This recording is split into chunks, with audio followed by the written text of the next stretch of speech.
جی ناظرین، آپ دیکھ رہے ہیں ولسن ٹی وی اور میں ہوں چوری اظہر، اور اس وقت ہم موجود ہیں روش ڈیل میں، مانچسٹر کا جو ساتھ ہی چھوٹا سا ایک شہر ہے، اور برسٹر امجد ملک صاحب جو چیف کوآرڈینیٹر بھی ہیں اور انٹرنیشنل افیئرز کے مسلم لیگ نون کے، جو کہ ہمارے پہلے اوورسیز سے بہت سے متعلقہ عہدوں پر فائز بھی رہے ہیں اور اسی اوورسیز کی کمیونٹی کی خدمت بھی کرتے رہے ہیں، اور آج بھی اسی طرح تگ و دو میں ہیں کہ اوورسیز کمیونٹی کی اسی طرح سے جو معاملات ہیں ان کو دیکھا جائے۔ میں بھی ان کے ساتھ چھوٹا سا پاکستان مسلم لیگ نون کا ایک ادنا سا کارکن بھی ہوں، اور مجھے بڑی خوشی بھی ہے اور اعزاز حاصل ہے کہ آج میں ان کے پاس آیا ہوں اور کچھ باتیں ان سے پوچھیں گے پارٹی کے حوالہ سے اور اوورسیز کے حوالہ سے۔ میرے ساتھ ہیں امجد ملک، جن کو تعارف کے متعلق تو نہیں ہے، پھر بھی بتانا ضروری تھا۔ سو امجد صاحب، السلام علیکم۔ جی گڈ ایوننگ اظہر والی صاحب، آپ کو ویلکم کرتے ہیں اور آپ کے ولسن ٹی وی کو بھی ویلکم کرتے ہیں۔ تھینک یو، آپ نے ٹائم دیا۔ آپ سے بہت جو اہم بات ملنے والی تھی وہ یہ تھی کہ سب سے پہلے یہ بتائیے کہ تھوڑے دن ہوئے میں نے آپ کی ایک پکچر دیکھی، میاں صاحب سے ملاقات، بڑے اچھے خوبصورت ماحول میں ہنستے ہوئے دیکھا میں نے آپ کو۔ سب سے پہلے یہ بتائیے، کیونکہ آپ ذاتی طور پر ان سے ملے ہیں، تو کیا مزاج ہیں ان کی، طبیعت کیسی ہے، باڈی ایٹیٹیوڈ، آپ ان کے ساتھ رہے ہیں تو کیا فیل کرتے ہیں کہ ان کی صحت کے بارے میں کیا کہیں؟ جی میاں صاحب کے ساتھ ماشاءاللہ ملاقات ہوتی رہتی ہے، پیشہ ورانہ ذمہ داریوں کے سلسلے میں بھی ہوتی رہتی ہے اور ویسے بھی کرسی کال میں لازمی کرتا ہوں۔ میاں صاحب ماشاءاللہ حشاش بشاش ہیں، اپنے ڈاکٹرز کے ساتھ رابطے میں ہیں، ان کا علاج چل رہا ہے۔ پولیٹیکلی اسپیکنگ وہ پہلے سے قدرے بہتر ہیں، ان کی پارٹی جو ہے، جو انہوں نے نعرے، جو انہوں نے وعدے، جو دعوے کیے تھے وہ سچ ثابت ہو رہے ہیں۔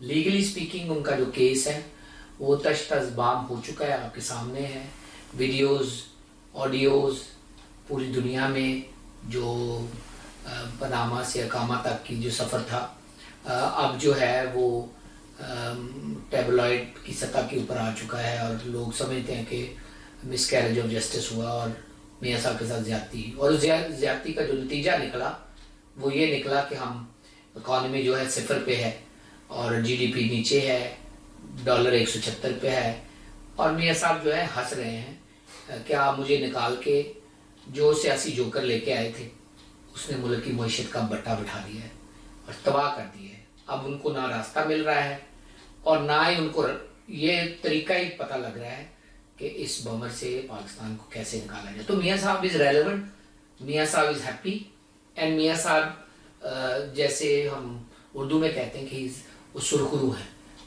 تو بڑی اچھی ان سے ملاقات ہوتی ہے، ہمیشہ سیکھنے کو ملتا ہے، ہمیشہ سیر حاصل گفتگو ہوتی ہے۔ اچھا، اوورسیز کے حوالہ سے جو بہت سارے لوگوں کے آج کل نئے ایجنڈے ملنے کو دیکھنے کو مل رہے ہیں، بہت چیئرمین بھی آ رہے ہیں نئے، آپ اوورسیز کے پی ڈی ایف کے چیئرمین بھی رہے ہیں، تو اوورسیز کے مسائل کہا گیا جی ووٹ کا حق دے دیا گیا، تو اس ووٹ کو کس طرح سے وہ کریں گے، ٹیکل کریں گے؟ یہاں پر نمائندہ ہوگا یا ہم اپنے حلقہ میں ووٹ دیا کریں گے اور ہم اپنے حلقے میں جا کے برطانیہ کی آواز، اوورسیز کی آواز ہم اپنے حلقے کے ایم این اے سے کہا کریں گے کہ وہ جا کے ہماری بات اٹھائے؟ اظہر علی صاحب، آپ نے میرے ساتھ جب چیئرمین او پی ایف تھا آپ نے کام کیا ہے اور منارٹی کو اچھے طریقے سے ریپرزینٹ کیا ہے۔ اب منارٹی تو دور کی بات ہے، اب تو میجورٹی رو رہی ہے، نہ فیڈرل منسٹر ہے، نہ اسٹیٹ منسٹر ہے، نہ چیئرمین او پی ایف عوامی نمائندہ ہے، نہ چیئرمین او پی سی عوامی نمائندہ ہے، وائس چیئرمین بھی ابھی دونوں یہاں سے لگ کے گئے ہیں، تو کمشنر ہے وہ نہیں لگا سکتے، کمشنر سرکار لے چکی ہے، چیئرمین او پی ایف سرکار لے چکی ہے، دونوں ایک سیکٹری ہے، ایک ادھر کا کوئی ڈی جی سی جی ہے، کوئی وزیر نہیں ہے۔ زلفی بخاری بھی کوئی آدھے پچدے وزیر لگائے تھے انہوں نے، وہ بھی جب سے فارغ ہیں تو اس کے بعد اوورسیز کا کوئی پرسان حال نہیں ہے، نہ قبضہ کی عدالتیں لگی ہیں، لوگوں کو اسی طرح قبضے ہو رہے ہیں، اسی طرح بارٹر ہو رہا ہے، اسی طرح لوگ تانے، نہ قبضہ کی عدالتیں لگی ہیں، نہ آپ کے ڈیسک ریفارم ہوئے ہیں، ना आपका ऑनलाइन कंप्लेंट सिस्टम रिफॉर्म हुआ है। एक ओपीएफ का ही कंप्लेन ऑनलाइन कंप्लेंट सिस्टम था, वो प्राइम मिनिस्टर ने टेक ओवर करके वहां रख लिया है प्राइम मिनिस्टर हाउस में, और आप उसमें कंप्लेंट सेल में कंप्लेन कर देते हैं। पीर मखदूम साहब भी जो आए हैं वो भी माशाल्लाह से नून लीग की टोबा की जो एडवाइजरी, हमारी जो लोकल ओवरसीज एडवाइजरी थी उसके मेंबर थे। वो भी उसका मतलब उनका अपना आदमी नहीं है, यानी उनका अपना कोई, जैसे वो कहते थे ना $200 मिलियन IMF के मुंह पे मारेंगे और 50 मिलियन घर बनाएंगे और 1 अरब दरख्त बनाएंगे और पता नहीं क्या क्या करेंगे। तो वो तो जो कुछ अच्छा काम हमारे है, जो अच्छे लोग हैं बचे, वो तो अब आपने आगे काम की। वोटिंग राइट इफ्तिखार चौधरी के दौर में सुप्रीम कोर्ट का फैसला है कि हम ओवरसीज को वोटिंग राइट देते हैं, सुप्रीम कोर्ट का फैसला। तो वोटिंग राइट आपको किसी ने को अल्लाह वास्ते को ज़कात थोड़ी देनी है, वो तो आपका राइट है।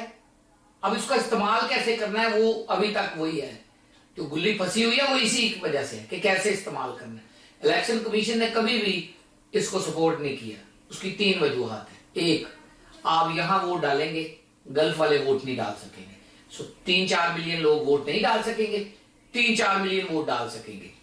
आप यहां वोट डालेंगे, किसको डालेंगे? आप शेर अली और फरकबीन को डालेंगे, फैसलाबाद में डालेंगे, या आप पार्टी को डालेंगे कि नून लीग, पीपल्स पार्टी या पीटीआई, या आप यहां का अपना नुमाइंदा खड़ा करेंगे कि आप जुबैर गुल बुखारी या पीटीआई के राना सत्तार साहब, यानी इन तीनों में से किसी को डालेंगे। ये अभी तक तय नहीं हुआ। फिर डाटा चोरी का खतरा है कि आप यहां जो डाटा आप देंगे एम्बेसियों में, वो कहीं हैक ना हो जाए। डाटा बहुत आपके 8 मिलियन लोगों की आप डाटा देंगे ना बाहर, तो डाटा हैक का खतरा है। तीसरा, अब आपको पता है हमारे लोग पोस्टल वोट के बड़े मास्टर हैं। या वोट डालने जाएंगे एम्बेसी में तो बीवी या घर से बैठ के डालेंगे कि जी मैंने वोट डाला है और इमरान खान को, या बीवी ने कहा जी मैंने तो नवाज शरीफ को डालना है, बंदा कहे इमरान खान को डालना है, वोट चला गया। कल को वो पुलिस स्टेशन चले जाए, दोनों उनकी लड़ाई, वो कहेगी हम मेरे तो गल पे मुठा रख के वोट डलवाया। यहाँ की पुलिस डील करेगी। अगर आपने यहाँ दबाव डाला है तो यहाँ की पुलिस में मामला जाएगा, तो आप जंगसाई पैदा करेंगे।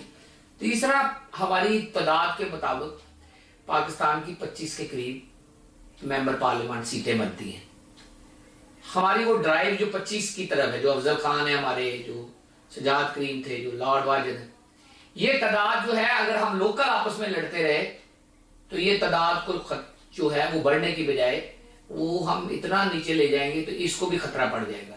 तो ये मुल्क का मफाद नहीं, डेमोक्रेसी को भी मुल्क का मफाद नहीं है कि आप यहाँ पे वोटिंग राइट को इस तरह एक्सरसाइज करें जो पूरी तरह कैलकुलेटेड ना हो, समझदारी से कंसल्टेशन ना हो। इसका हल ये है कि आप सीटें दें पार्लियामान में। आप पार्लियामान में 6-7 सीटें दें, हर बड़े आजम से, हर बड़े मुल्क से सीट आए, लोग हमें रिप्रेजेंट करें। अगले सतह पे अगले दफा जब वो री इलेक्शन के लिए जाएं तो वो अपने इलाके से लड़ें और अपना उम्मीदवार पैदा करें। यानी यूके से यूके का आदमी उम्मीदवार हो, या आप जानते हो कि हम जानते हैं कि ये लोग, लॉजिक भी यही है, लॉजिक भी ऐसे ही होता। तब आप इतना बगाड़ नहीं पैदा करेंगे जितना बगाड़ आप यहाँ से, अब एक गली में एक आदमी मंडी बहाउद्दीन का है, एक खारिया का है, एक जेलम का है, एक फैसलाबाद का। 4 लोग सुबह वैसी के लिए निकलेंगे, 4 डिफरेंट कॉन्स्टिट्यूएंसियों में वोट डालेंगे, कंट्रोलेबल नहीं होगा। और साहिब राय यही है कि आप पहले सीटें दें, अगर इलेक्शन करवाना है अगले स्टेप पे तो आप जो है वो प्रोपोर्शनल रिप्रेजेंटेशन के जरिए कराएं। ये तजर्बा आजाद कश्मीर में चल चुका है, यानी राजा जवेद इकबाल बर्मिंघम से वहां जाके ओवरसीज की सीट के ऊपर मेंबर पार्लियामेंट भी रहे हैं, मिनिस्टर भी रहे हैं। तो मेरे ख्याल में आप पहले लोगों को ले जाएं, पार्लियामेंट का हिस्सा बनाएं, रास्ता खोलें, लोगों को जज करें, वो जरा हंडे थोड़ा सा देखें, अपना एक्सपीरियंस हासिल करें, फिर अगले सतह के ऊपर उनको जो है वो इलेक्शनियरिंग में डाला जाए ताकि लोग इलेक्शन लड़े जाए। आखिर में ये बताइए कि अब क्या आप देख रहे हैं, इलेक्शन नजदीक है, मामला किस तरफ? देखिए, मैंडेट अवाम देते हैं, अवाम से ही लेना चाहिए। ये जो नहीं है कि एस्टेब्लिशमेंट ने उसको दे दी उसको दे दी हुकूमत, ये कोई तरीका ठीक नहीं है। इमरान खान का उन्होंने तजर्बा किया है, इमरान खान का तजर्बा बुरी तरह नाकाम हुआ है। लोग आटा, चीनी, दाल, टमाटर पर प्राइसेस देखें आप, लोग तंग हैं। बिजली, गैस, पानी के बिल देखें, लोग तंग हैं। डॉलर की प्राइस देखें, और जो डॉलर 104, 105 के ऊपर आप कह रहे थे सागदार ने फिक्टिशियस तौर पे रखा हुआ है, लोग तंग हैं। अब 176 पे है।